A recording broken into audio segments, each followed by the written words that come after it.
Tervetuloa Kahnun tilan kylvövideon pariin. Käydään vähän läpi, että mitä siellä pellolla oikein kaikkia tehdään ja mistä syystä.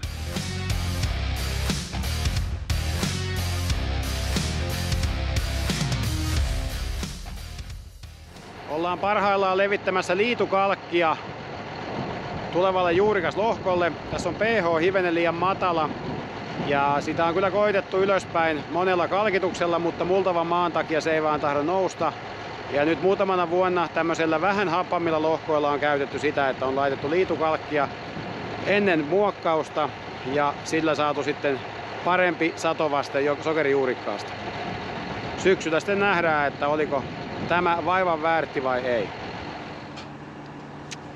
Meillä siemenet kunnostetaan itse. Ensin laitellaan Jeesuksen vanhalla petkuksella ja sen jälkeen peitataan Jussin nestepeittaamella ja sitten laitetaan suoraan näihin suursäkkeihin, josta voidaan kuljettaa oikeaan paikkaan kautta laittaa sitten kylvinkoneeseen tai täyttövaunuun. Tänä vuonna peittauksella on käytetty pasvin kintoa, peittausainetta, sen lisäksi hiven ravinnetta, jonka pitäisi kasvattaa juuristoa ja helpottaa siemenen alkuun lähtöä. Ensimmäiset pienet remontin korjaukset, mutta nyt tarvittiin päästä pienellä. Ei ollut kuin ilmansuodate. Ja turpan värinen liitos irti, mutta näin tällä kertaa.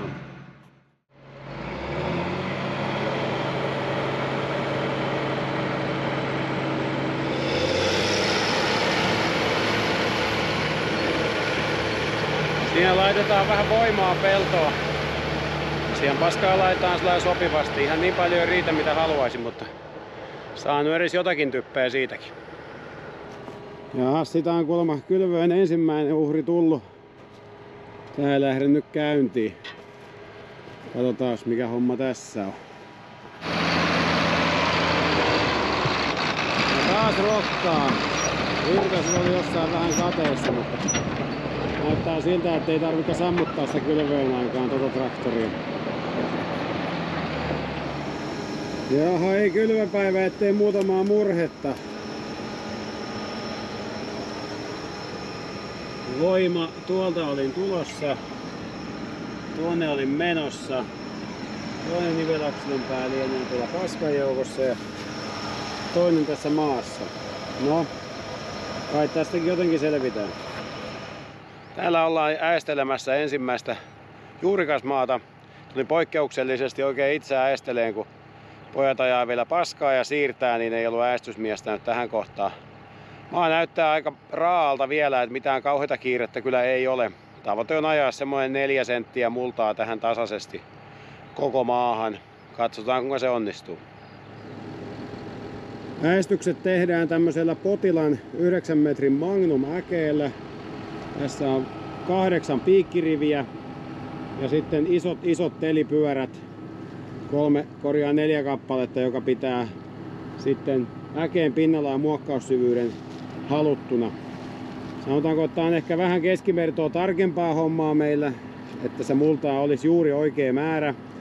Ja sitä säädetään sitten erillisellä control-sylinterillä. Ja täällä on sitten mittari, mikä näkyy hyvin tonne traktorihyttiin, mistä voi sitten todentaa sen syvyyden.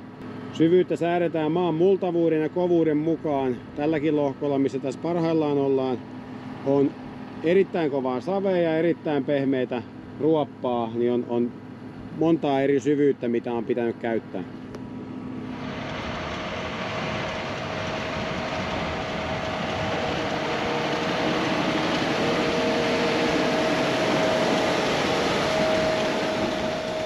Joo, tässä ollaan juurikkaan kylvöllä.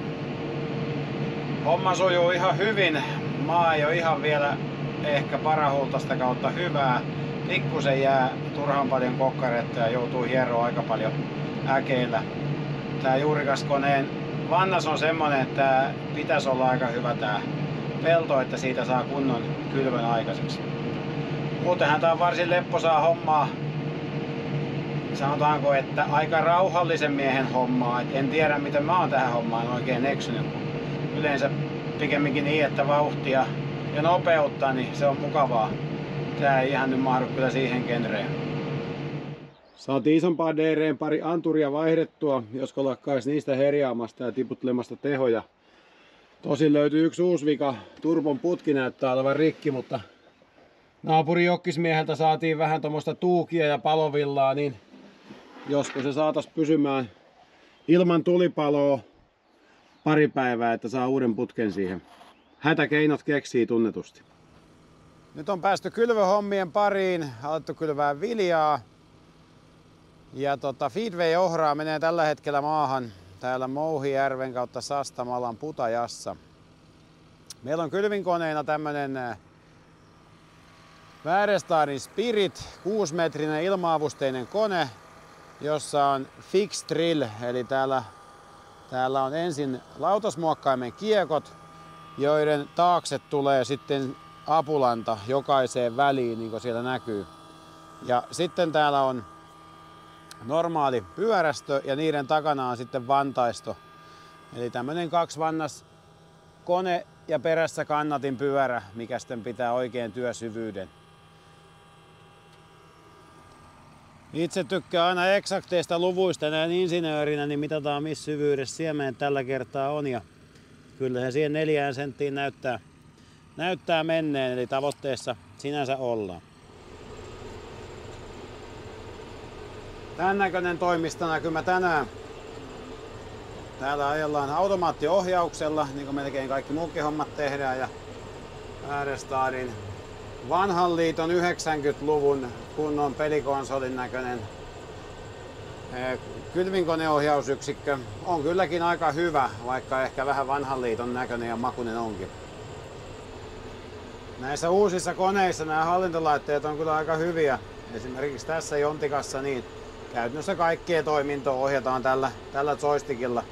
Esimerkiksi kylvössä täältä löytyy peukalolla A-napista kylvinkone ylös ja kylvinkone alas. Ja B-napista löytyy sitten etulata ylös ja alaspäin. Tästä 1-2 löytyy kaukosäärin kautta nappi automaattiohjaukselle. Eli siitä kun painaa, niin sitten se aina hyppää oikealle ajouralle. Ja vakionopeussäädöt löytyy täältä vähän hiljaisempaan kyytiin ja sitten normaali ajonopeuteen. Et helppo on nykyään tämä ajaminen. Pikkusen on muuttunut siitä 7-tonnisesta Vortista, millä aikanaan minä aloitin hommat silloin 7-vuotiaana. No niin, yksi putki piti vaihtaa kun se saatiin, mutta tulikin vähän lisää ongelmia. Tuolla näyttää olevan pultti poikki ja tiiviste palannut pakosarja ja turbon välistä. Älkää kysykö miten se nopeasti korjataan, mutta jotenkin varmaan. Ongelma ratkaistiin tällä tavalla, kierrottiin jokkisauton pakosarjasta lämpökatkoa tohon ja tungettiin palovillaa täyteen ja toivotaan, että vehkeet ei kauhean paljon pala. Nyt ainakin vaikuttaa siltä, että hommia päästään jatkamaan.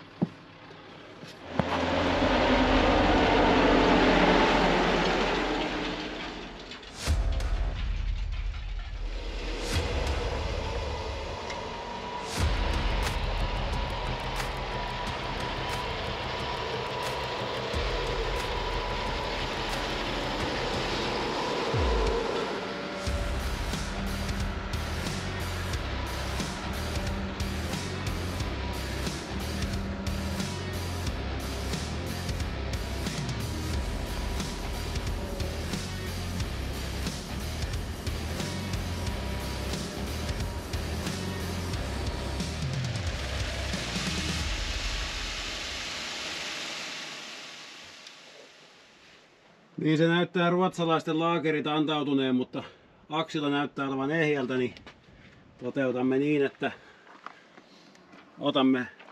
jätämme rikkoontuneen pyörän pois ja jatketaan hommia, eikö se silläkin suju. Ei sota yhtä pyörää kaipaa. Kahnun tilan kylvöt olisi nyt tehty. Monenmoista probleemaa oli. Lopputulema oli ihan hyvä. Alkuvaiheessa maat oli vähän liian märkiä ja koko ajan todella kovia. Eli äestää jouduttiin enemmän kuin mitä normaalisti. Mutta nyt on siemenet maassa ja kaikki hyvin. Kiitos, että jaksoitte seurata, katsoa mitä kaikkia edesottamuksia on Kahnun tilalla käynyt.